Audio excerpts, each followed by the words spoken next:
Jasper, has Catherine Colonna achieved anything so far on this visit?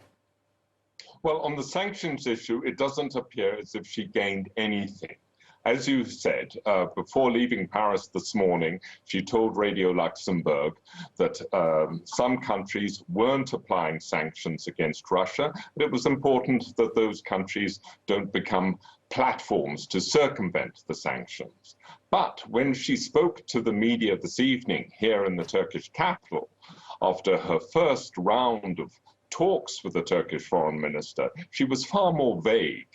She said that the purpose of the sanctions was to stop Russia from replenishing its military material, and that it was important that as many countries as possible subscribe to the sanctions.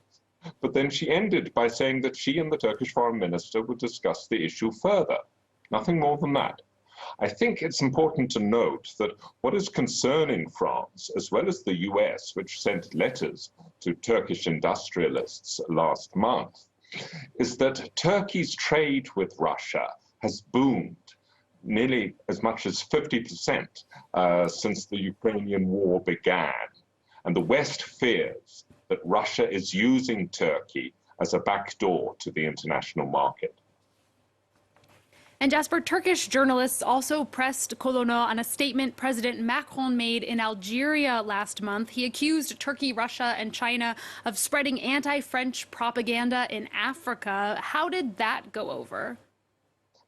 Yes, Colonna played down Macron's remarks, saying Macron had not been quoted in full, and that in one remark he wasn't actually targeting Turkey. But the Turkish foreign minister, Mevlut Cavusoglu, would not let her get away with playing them down. In fact, he turned to her and basically said, listen, Macron had named 3 countries as campaigning against France in Africa, and those 3 countries were Russia, China, and Turkey. Cavusoglu said Macron's remarks were very unfortunate. He said, if France is having difficulties in Africa, that has nothing to do with Turkey. He said Turkey was loved in Africa because it treats African countries as equals. And if France is finding it difficult to go back to Africa, then Turkey can help France.